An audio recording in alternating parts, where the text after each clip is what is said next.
Dan's a fantastic man. He really is.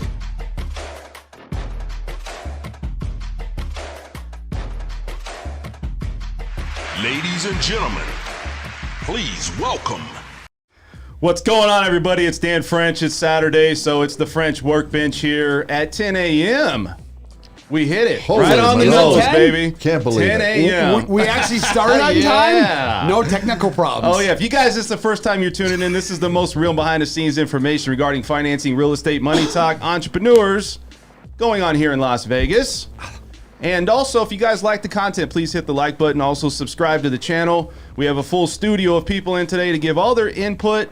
Today, we're going to talk about rents continuing to soar across the country. Are they going to continue to soar here in Las Vegas? All signs point to up. And also, how long will we continue to see price reductions going on here in Las Vegas?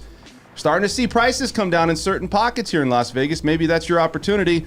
And we do have a construction workage shortage. We're going to talk about that. Also, we're going to talk with Rick Raines about his property management and what his information is and his updates, and also Brett about what's going on in real estate. Also, cryptocurrency. So let's get right into it. What's going on, Rick? How you doing, buddy? Good morning, Las Vegas. I'm so excited. We're 1 for 1 this week. Yeah, man. What's going on? What's up with you, man? Anything different? Oh, well, maybe some stuff I can get into a little bit later. Pretty much status quo.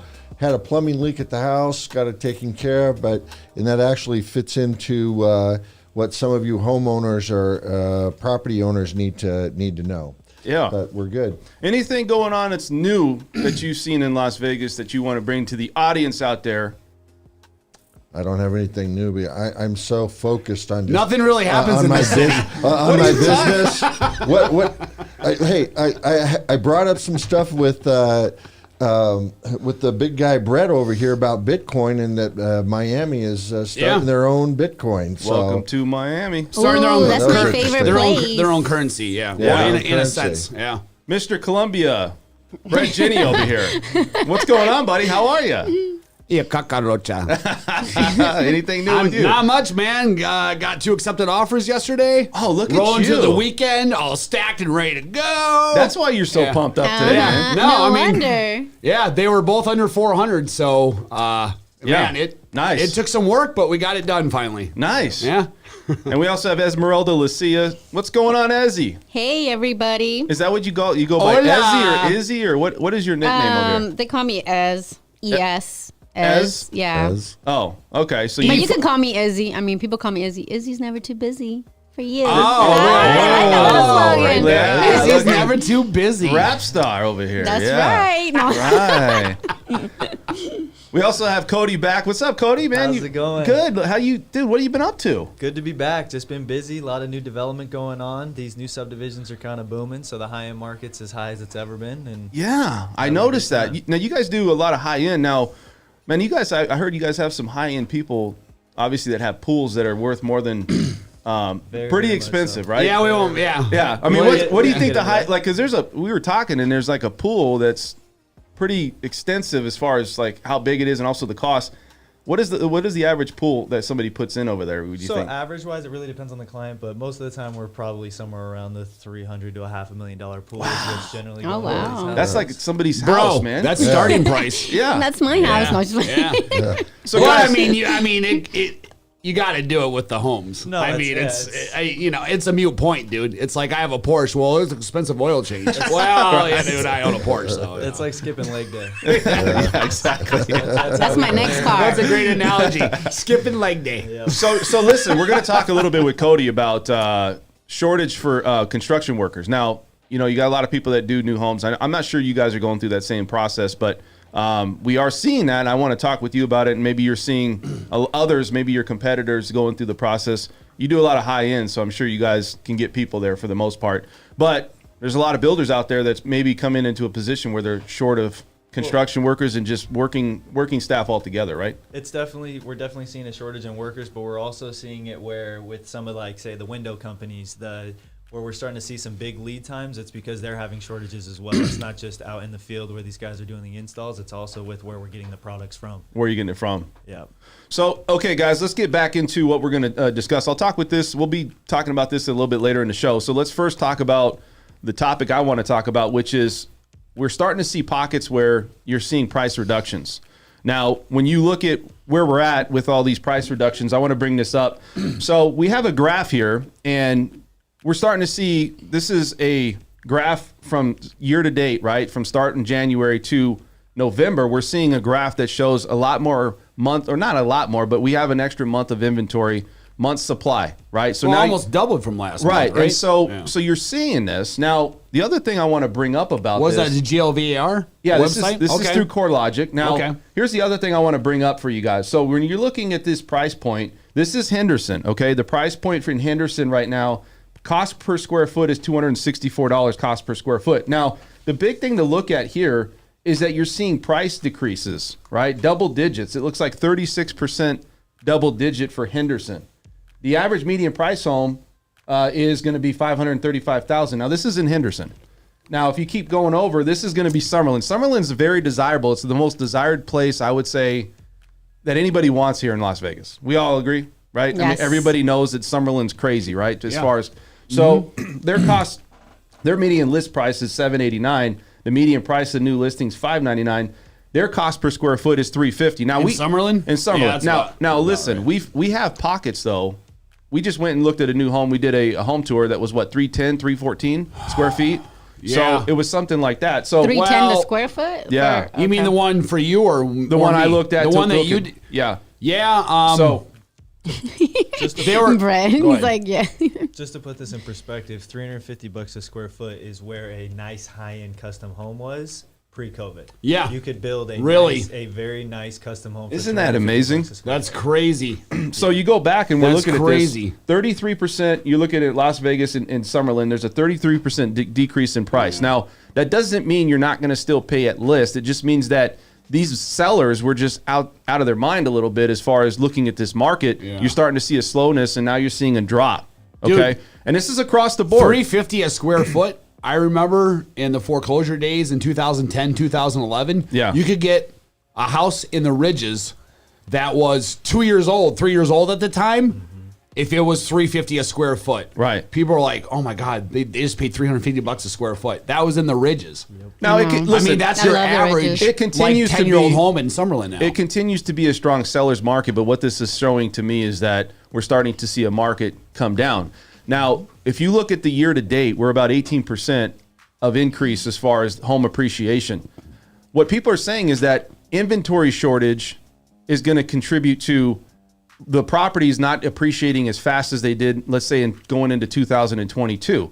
So when you're looking at some of these price points, some out there, some analysts are saying that we're only going to appreciate like 2.2%, across the nation, right? Going into say August 2022. If you look at where we're at today, we're still appreciating, but we're slowing down. They're thinking because of the low inventory, right? You got raising mortgage rates. Yeah. The other thing you got is home affordability is a consistent problem, right? People can't afford the homes.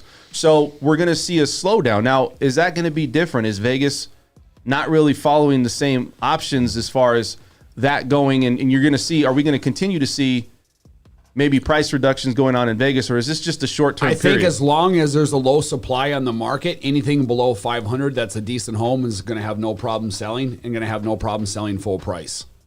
Above that spot between 5 and $1 million is really the price increase that I think probably with the highest volume the past year and a half.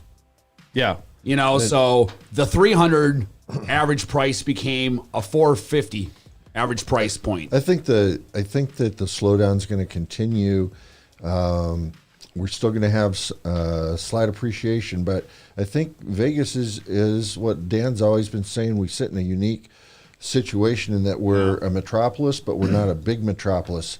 And if you watch the news at all with the larger metropolises and the political problem of defunding the police and all this stuff that keeps going on, we don't have that here in Vegas. And that makes it very attractive for people that are getting pushed out of areas like New York, Atlanta, LA, San Francisco.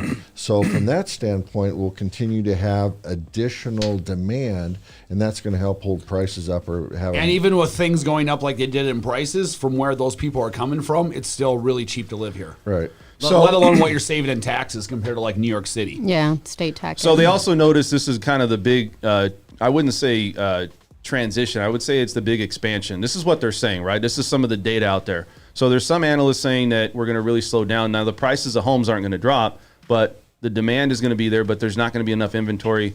We've already talking about construction workers and how that's going to affect us, right? So we look at that part of it, but also you have to look at this great expansion. There's analysts that also say that we're just hitting the tip of where we're going to be, because in 2024, we're going to continue to see prices go up, which I feel like we are, but it's not going to be at the pace that we saw, 18% year over year. A lot of people. So do you guys think that, Vegas is going to be following the same, year over year 18% gains? Are we going to see next year? Because there's a lot of data out there showing that people still want homes. There's just not enough homes out there, right? So We're going to go 18% up every single year until the end of time. what do you think, Cody? What do you think? That's a loaded question. Of course, we're not going to. Yeah. Nor do you want it to. Well, what is your opinion? Where do you think we're going to be because it at? would max us out. Between 2 to 3%, and that's good. I disagree with you. You But go think ahead. we're going to go higher?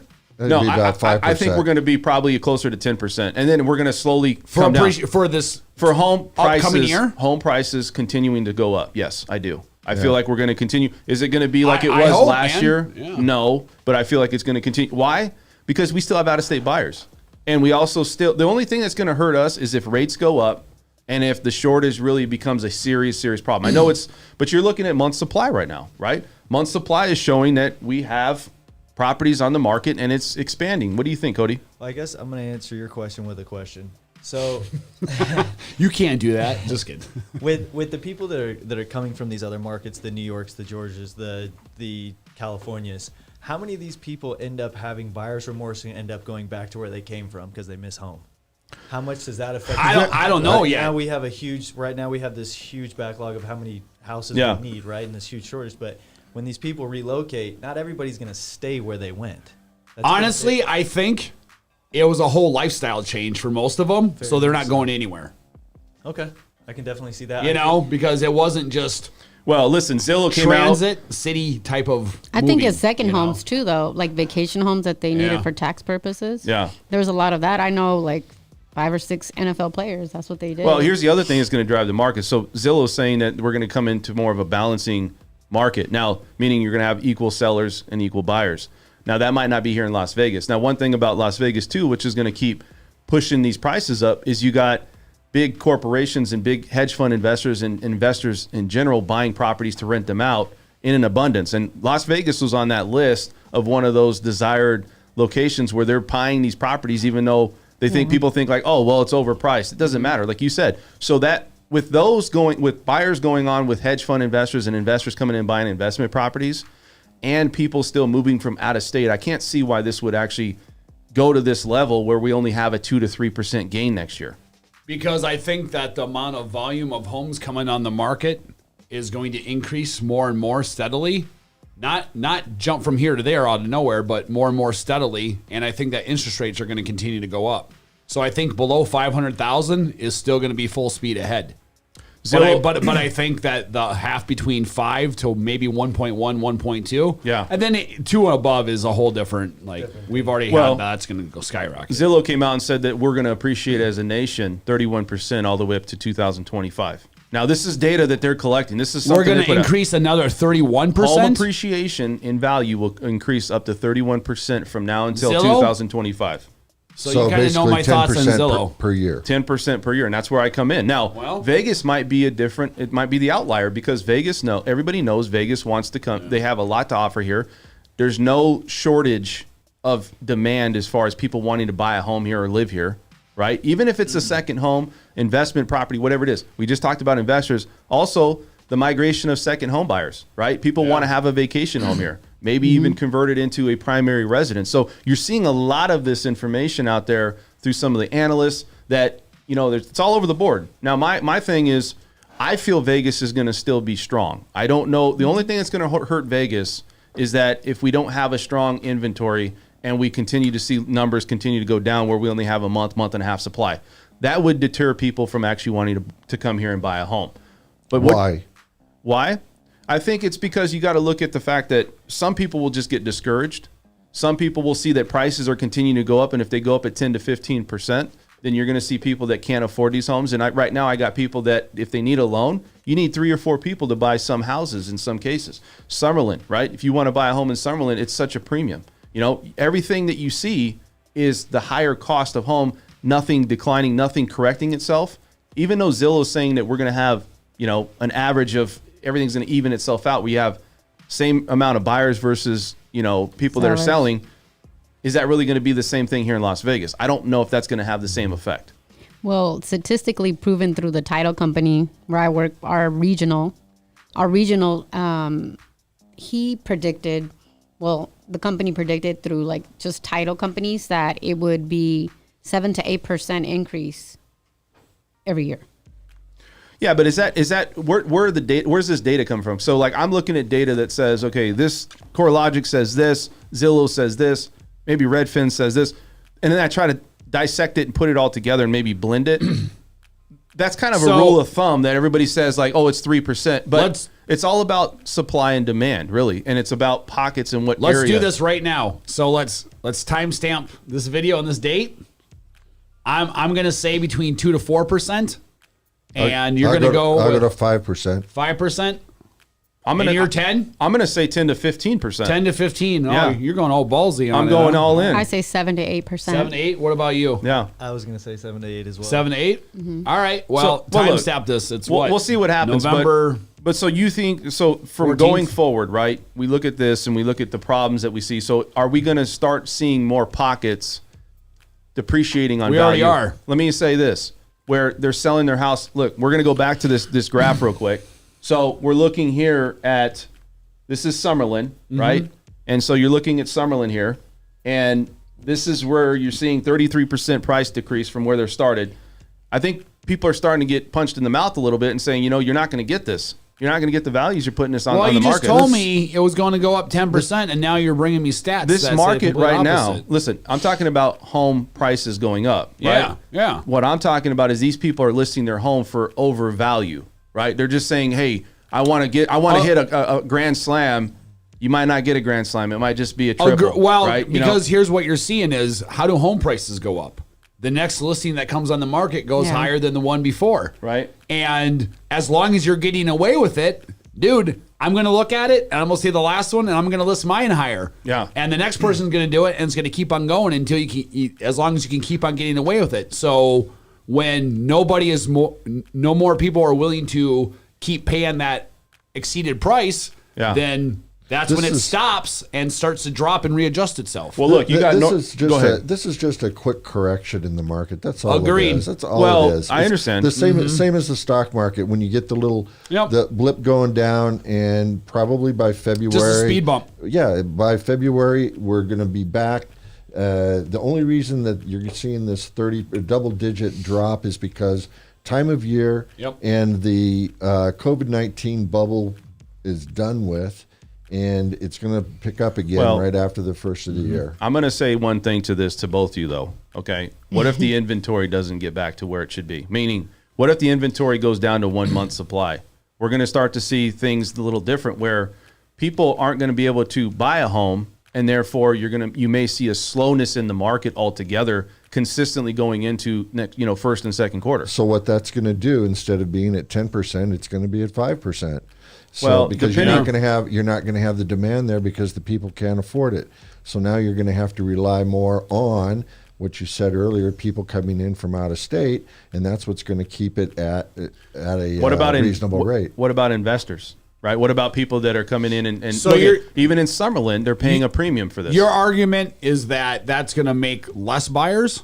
My argument is that it's going to, even though the market's going to slow down, and even though we're going to see a slowness in buying altogether, the prices of homes will slowly go up because you're going to still see people that are going to buy houses because it's going to be out of state. As long as you have a low supply, prices aren't going anywhere. Right. What do you think, Cody? I think a lot of it has to do with the time of year. Like for us, for instance, we sign the majority of our contracts from September to October and June and July. Do you? Because the way that the flow of things works is everybody wants to get their house designed before the front of the year. They're trying to spend their money at the and then they want to start the next year with it actually going in. Okay. They want the house ready for they want to get that process kicked off. So most people's goal is to start either January 1 or July 1. That's when they want to break ground. So you kind of extend out that way. I think too the expansion part that we're talking about is COVID last year really started this process for everybody because they had more time than they knew what to do with. You know, Time you to look think. at all these things and like, Yeah. okay, if I got to make a transition, or if now's the time I was going to do it, I want to move from California, or I want to move from East Coast, West Coast, or I want to buy the investment property. Man, all my attention's there. So you're starting to see maybe those people that are back to work, or they got other things going on. I know it's, you know, right now we're talking about holidays and stuff like that, but you know, you look at these things and it's something to be aware of. How do you